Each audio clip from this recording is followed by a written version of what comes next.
Today we're discussing 10 questions from new tufters to a new tufter. Let's talk about it.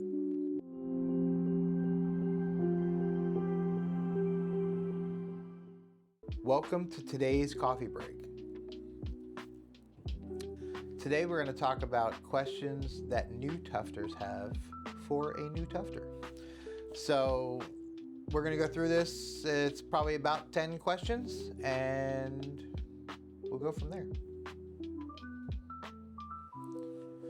Question number 1, why does my yarn keep pulling out of my fabric? So there's a couple reasons why this could happen. From my experience, the number 1 reason is the fabric is not stretched tight enough. Whether you're using a homemade frame or you're using a Claw Labs frame, it's gonna have to be as tight as possible. Once you feel like you have it tight, you want to flick on it to see if you can get like the drum sound once it's there. If it's not really like a drum sound or a beat, then you want to make sure that you're trying to get it tighter. So if you have a homemade frame, you want to make sure that you're pulling it tighter on the sides and pulling it tighter up and down. If you're using a Claw Labs frame, then you want to make sure if you've already tightened the bottom and the sides, you want to make sure that you take the top wheel and at least go 3 times with it in total. But you want to get it as tight as you can until you can't move that wheel anymore. Another reason is because the gun is not tight enough against the cloth.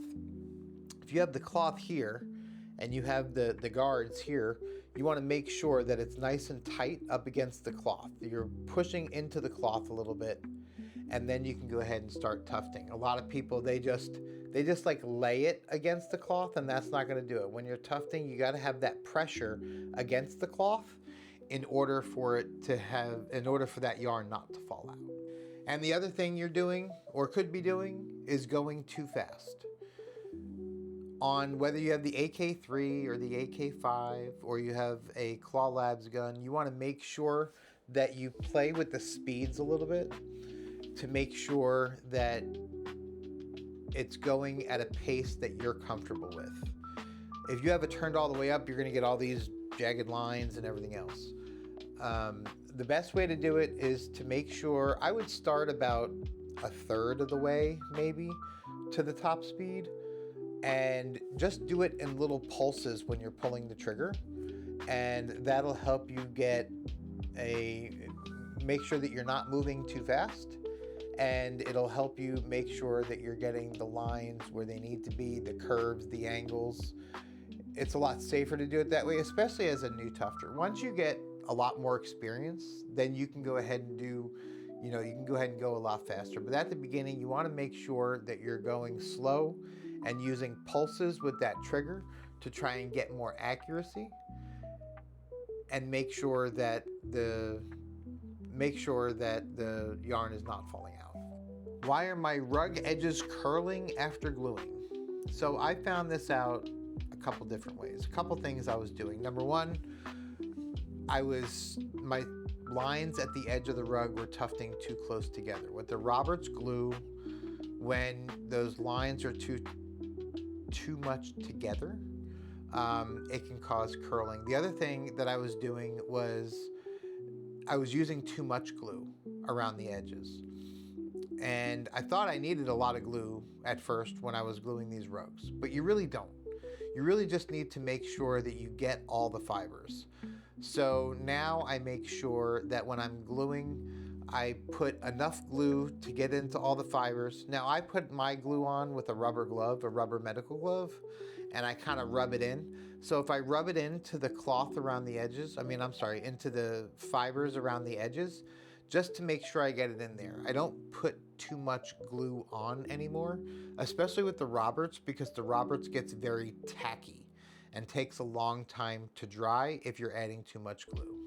So we're gonna revisit on the cloth tightness. So we're gonna start, if you're using a homemade frame, you wanna take a look at the lines on the cloth. If the lines are, first of all, you wanna make sure you're putting the cloth up with the lines straight up and down on the cloth. And then this way you can see based on how those lines are, if you need to stretch this way or if you need to stretch this way on your cloth. If the lines are going all like this, then you want to make sure that you've stretched it side to side even more. And then you want to make sure that you're rechecking the top and rechecking the bottom to make sure that you have it as tight as possible. And then you want to go ahead, and once you think you have it there, you want to go ahead and flick that cloth to make sure that you're getting that drum-like sound. That's going to give you the tightest possible cloth. And what I do is I feel like once I get it on there and I hear that drum-like sound, I try a little bit more just to make sure that I can get it all the way across and all the way up and down to make sure that everything is as tight as it can be. Why does my yarn bunch up when I'm winding? In my personal experience, between Red Heart yarn and loops and threads, I have had a ton of problems with loops and thread yarn when it comes to winding. With loops and threads from Michaels, you have to reach into the middle of the skein and take out a bunch of yarn and then find the end and do it that way. But even doing it that way, it still tends to bunch up and get all tangled when I'm doing that. With the Red Heart yarn, there's one end, almost like a pigtail that comes out of the end. And even if you reach in there, you're not going to really feel anything. So I've noticed if I pull out that pigtail a little bit, because it can have some friction on it, if I pull that out and then put it through my yarn winder, I have no problems. I can get through an entire skein of Red Heart yarn without any problems on bunching or tangling on that yarn. So that's my personal experience. I have not tried other brands yet, so I'm hoping to try some other brands and do some comparisons to see how that goes as well. Take some coffee out of my Brewmate cup that I use. Brewmate is the best cup. Why do my lines look wobbly? So we're gonna go back to the previous answer that I gave. So when you're first tufting, the first thing you do, first of all, I went straight into a rug, and that was a bad idea. I really needed to just get the cloth up there and try and figure out what I was doing with the tufting gun. First of all, don't go at top speed right away.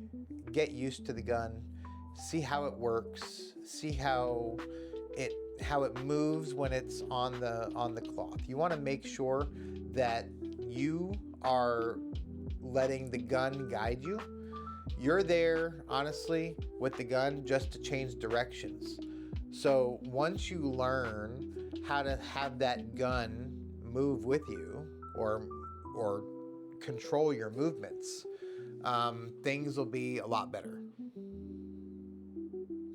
So if you go at full speed, I went full speed one time and my is where my tufting gun went. So slow down the speed and just do it when you're pulling the trigger, just do it in short spurts. And that'll help you get more accurate straight lines.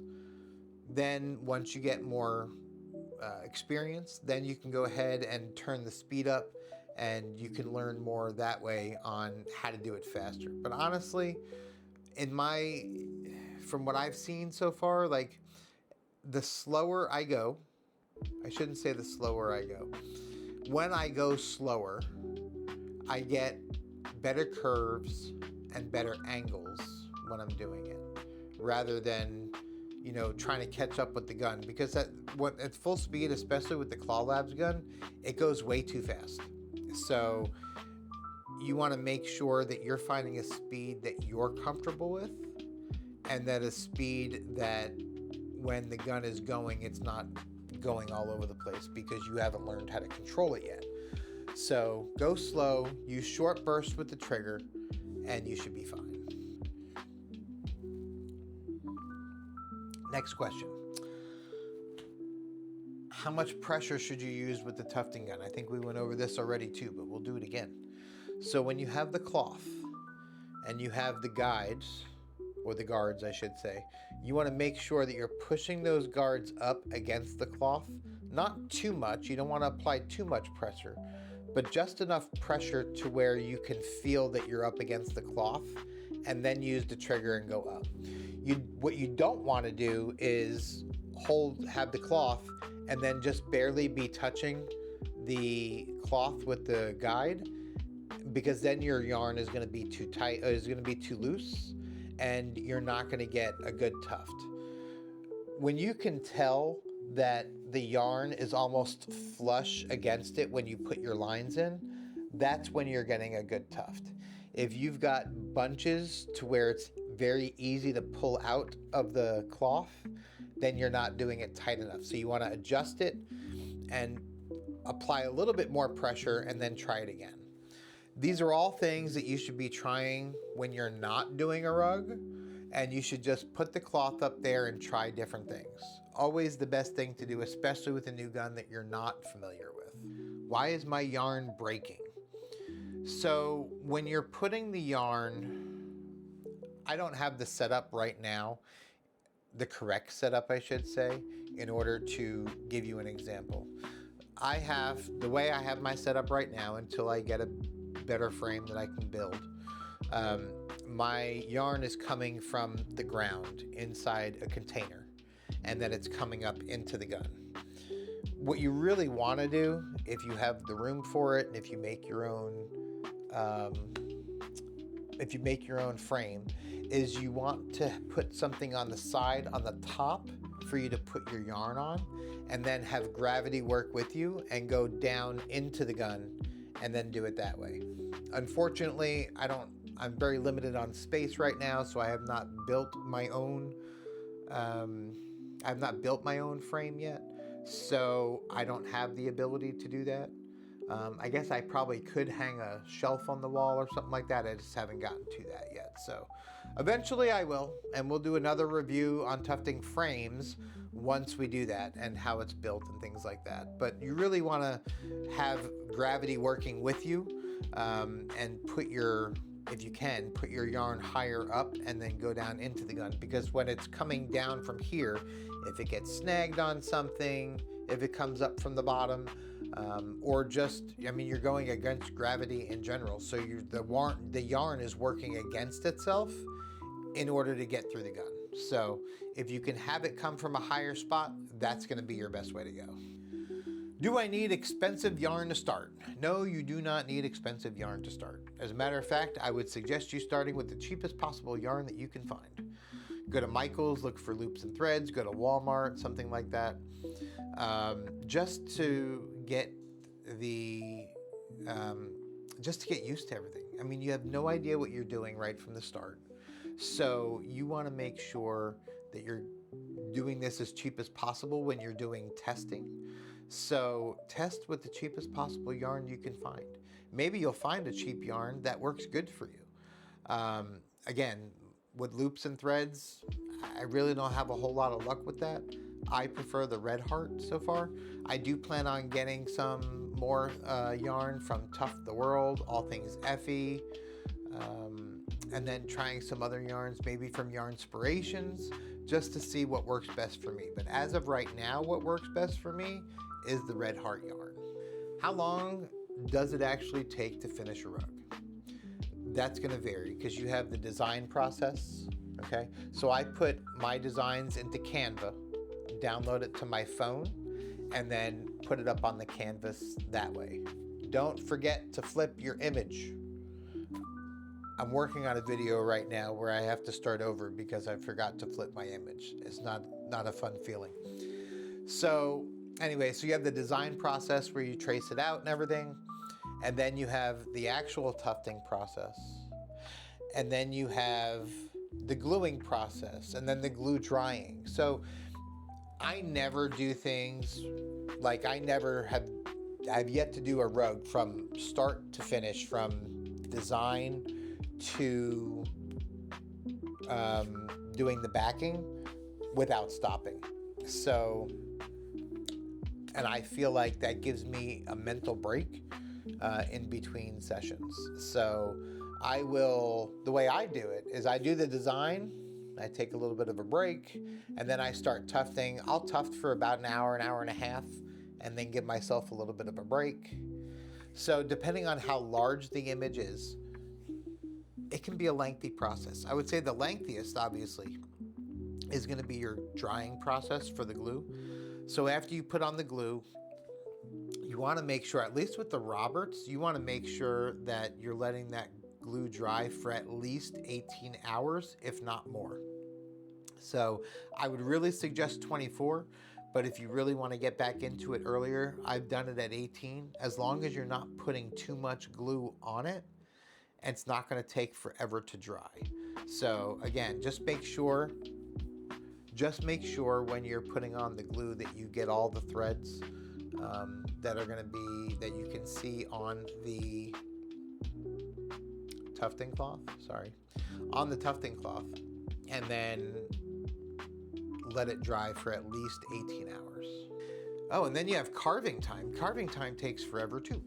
So if you really want to get a good carve on it, you know, go through, separate the threads with your scissors, and then carve it, and then do with the shaving. I mean, making one rug can be a pretty lengthy process. Take your time, and then as you get better with it, it'll start taking less and less time. But at the beginning, don't worry if it takes you a couple days to do a rug. That's okay.